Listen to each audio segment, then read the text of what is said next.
propriété de M. Taudin, donc M. et Mme Taudin, qui sont nos hôtes aujourd'hui, ce soir, à l'initiative de Sylvie et Emmanuel, qui donc passionnément château, que certains connaissent pour être sur la table du petit déjeuner avec eux, et d'autres ont entendu parler, et voilà, vous pourrez dire, on en a entendu parler, mais en plus on a goûté aussi leur vin.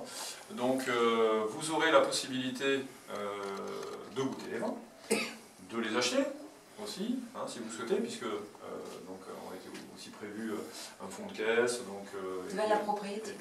Oui, des vins. Oui, on ne peut pas tout faire goûter. Alors, tu fais bien de le préciser, puisque vous êtes également négociant, donc oui, il aurait pu avoir des vins. Oui, mais une prochaine fois. Donc merci à vous toutes et tous d'être venus, merci donc à nos hôtes. Je vais laisser la parole à Serge Taudin, donc, qui va se présenter et présenter son parcours un peu atypique. Oui. Qui c'est qui vous a dit ça? Je sais pas, je me suis laissé dire l'expression. On a même des photos. D'accord, oui, j'ai vu ça. Bon, écoutez, je vous laisse. Je vous accueille et nous vous accueillons, mon épouse et les enfants et les petits-enfants qui se cachent là-bas, avec joie. Hein, bienvenue dans notre modeste propriété, sur notre modeste propriété. Bien sûr, bon, si vous voulez, je vous parle de notre parcours. Je dis notre parce qu'elle l'a eu en même temps que moi, le parcours. Bon, je n'étais pas du tout dans le vin, bien entendu. J'étais ingénieur mécanicien chez Béguincé. Mais mon épouse était déjà dans le vin en tant que directrice générale chez un négociant en vin. Ma fille était dans le vin, le gendre maintenant était dans le vin. Mais ça, je vous parle il y a maintenant 40 ans. Voilà, donc il y a 40 ans de ça, j'ai eu un choix à faire. On était propriétaire déjà d'un hectare de vigne que son père nous avait fait acheter. J'ai eu un choix à faire, à savoir que Béguincé, où je travaillais, a fermé, et j'étais muté à Nantes. Voilà. Ce choix, je ne l'ai pas assumé, bien entendu, parce que mon épouse avait une situation déjà bien en place. Et le beau-père, gentiment, m'a dit, si tu veux, comme la propriété revient à ton épouse, je te laisse la propriété. Tu la prends, je te donne les clés, et puis tu commences. Voilà, ça c'était en 83, fin 83, début 84. Bon, 7 hectares à 81, en ruine, en friche, la maison, il n'y avait pratiquement rien à en tirer, la maison, pareil. Et puis on s'est lancé, voilà. Bon, ben, je suis allé un petit peu à l'école, parce que je n'avais pas encore 40 ans, on avait droit avec des prépams qu'on appelle, pré-amélioration du matériel. Donc, bon, le BTS viticulture, c'est facile à passer, hein, ça s'est passé même pas en 6 mois, parce que je l'ai donné facilement, comme ça, à un certain âge. Hein.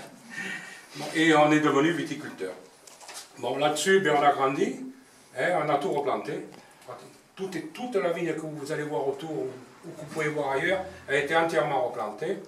Avec ma prime de licenciement, parce que j'ai réussi à me faire licencier, on a acheté nos 2 premiers hectares à Sainte-Eulalie, en Côte de Bordeaux, parce que son père avait également un chai à Sainte-Eulalie, qui nous a laissé. Ensuite, ben, on a progressé, on est arrivé petit à petit jusqu'à 30 hectares, avec 10 hectares en fermage. Voilà. Bon, aujourd'hui, nous n'avons plus que 12 hectares. Hein. C'est une volonté assumée d'avoir réduit la propriété. On est, disons, à taille plutôt humaine. Propriété, comme on dit, à taille humaine, 12 hectares, pour travailler, c'est bien. Hein. À tout seul ou avec un ouvrier, c'est suffisant. Voilà, il n'y a rien de particulier, hein, à part que, bon, mais écoutez... Les cépages? Les cépages, alors les cépages, c'est... Alors, qu'est-ce qu'on voit là déjà, le blanc? Les cépages, c'est 65% Merlot. C'était, maintenant, du fait que j'ai abandonné le Sainte-Eulalie, on est plutôt à 75, 80% Merlot et 20% Cabernet Sauvignon et Cabernet Franc. Voilà. Alors, le blanc que vous avez bu là maintenant, c'est venu cette idée de Sainte-Eulalie un jour. Quand j'avais ma propriété, j'avais pris en fermage une partie où il y avait du Sauvignon, très bon Sauvignon. Pourquoi la perle blanche? Hein, parce que mon épouse a une médaille, tu l'as pas mis, voilà, qui est sur l'étiquette, vous verrez. Et puis bon, c'est pas moi qui l'ai choisi, ce nom, ça vient de ma fille, de ma femme, tout ça, qui ont mis, on va appeler ça la perle blanche. D'ailleurs, les barriques que vous voyez, où ça cuve, tous les ans, ce sont des barriques de perle blanche. C'est une chauffe spéciale faite par le tonnelier. Le verre que vous avez à la main, ce n'est que du Cabernet Sauvignon. C'est du Cabernet Blanc Sauvignon. Et vous avez implanté quoi? Hein? Vous en avez replanté? Oui, j'ai replanté 1 hectare de blanc, puisque je n'ai plus les blancs de Sainte-Eulalie. Ah voilà. On les avait enfermés. Et l'idée de le mettre en barrique? Ah, c'est autre chose, on l'élève, on le bâtonne sur lit, ça lui apporte du gras, de la rondeur. Et puis... Alors c'est un peu spécial, je reconnais. Oui. Au début j'ai eu quelques difficultés, même des vins plus ou moins refusés par les contrôles de la maison des vins de Bordeaux. Vous savez que maintenant on a un truc qui s'appelle Cali Bordeaux qui nous contrôle les vins. Ah oui, on prélève les vins, toutes les mises et tout ça. Et bon, il était trop atypique et il ne plaisait pas. Bon, il est passé quand même, mais après avoir eu des mauvaises notes. Parce qu'on est noté comme le permis, on a 12 points maintenant, il ne faut pas l'oublier. Hein? On peut en perdre. Voilà, sur tous les vins. Ah ouais. Non, on s'en parle. on a 2, ah ben oui, oui, moi j'en ai perdu 2 régulièrement, hein, on en perd. Hein. Si jamais ça ne leur plaît pas, bon, voilà, c'est comme ça. Donc, c'est autre. Bon, on le laisse pas longtemps en fût, 5-6 mois, parce que c'est quand même des fûts neufs, avec des chauffes blondes, mais enfin, c'est pas. Voilà, et vous voyez, ça sort comme ça. Ça plaît beaucoup, c'est très fruité, c'est très rond, et il est meilleur encore l'année d'après. On peut le garder combien de temps en cave? Ah, moi, écoutez, il n'y a pas longtemps, j'ai bu en 2007, Ouais. en Bretagne, extra. Mais comme un Pessac, les Ça vieillit. C'est des blancs qui vieillissent comme des Pessac. Ils sont Ça vinifiés vieillit très pareil, bien. en fait. Voilà. On les vinifie pareil avec le bâtonnage sur lit. Et... Voilà, donc Ouais. ça les a vieillis pareil. D'accord. Voilà, donc après, on fait bien sûr du Bordeaux. Ici, sur la propriété de Saint-Sulpice, le Bordeaux est exclusivement élevé en cube, on ne met pas en barrique. Là, c'est exceptionnel. Je vais vous dire pourquoi, parce que malheureusement, bon, j'avais des barriques vides, et en plus, quand on échange des cubes comme ça, on n'a pas toujours le volume qui correspond. Donc autant le faire bonifier un peu en barrique, puisque j'avais ces barriques. C'est pour ça que vous voyez marqué Bordeaux 2016, Bordeaux 2007, et il y a 2 barriques de Côte de Bordeaux, là-dedans. Voilà. Et les numéros que vous voyez dessus, c'est des barriques de 2014, ça. C'est pas les fûts neufs, ils ne sont pas rentrés. Et les barriques de blanc qui font que 6 mois, vous faites quoi les barriques après? Après, ben, on les passe au rouge. Ah d'accord. Ah mais ça va très bien, vraiment c'est le but quoi, hein, c'est le Oui. but parce que le On va baril- faire jeter le feu du bois et... Ah oui oui non mais il n'y a aucun problème. Enfin pas le bois au feu, mais... Mais, oui parce que une barrique quand même maintenant le meilleur marché en chêne français et c'est pas du troncé en plus, hein, mais c'est du limousin. Moi je travaille beaucoup avec de l'Allier et du limousin. Le grain est beaucoup plus fin, j'aime bien pour mes vins, je trouve que ça me va mieux.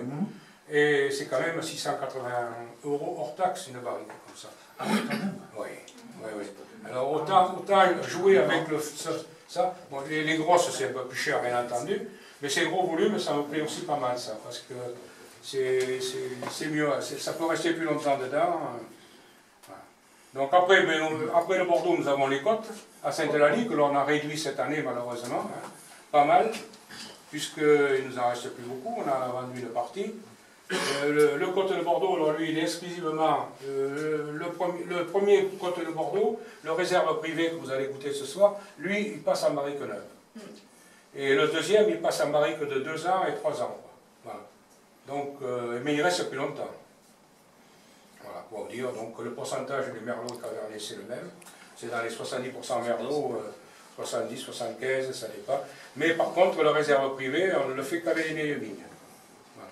C'est les vignes qui sont de 80, les plus vieilles maintenant, elles sont 78, 83, 84, 85, c'est... Voilà. Donc dans l'ordre du buffet, là vous allez avoir les vins rouges qui sont déjà à disposition. On vous conseille fortement de commencer par le Bordeaux, le Château des Tuilières, et après le Château Fontneuve, et après le Château Fontneuve réserve privée. D'accord. Bon, il faut monter Crédenceau après. Voilà, une progression dans la dégustation.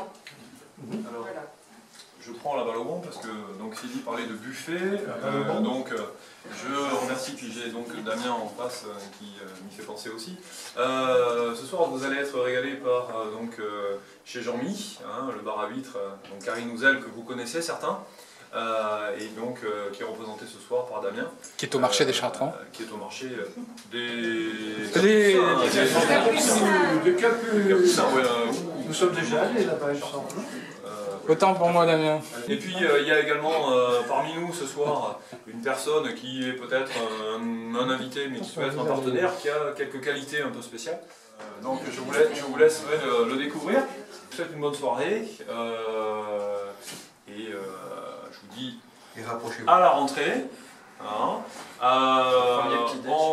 de bonne heure Oui, le prochain petit déj c'est le 5 septembre, le petit déjeuner de reprise.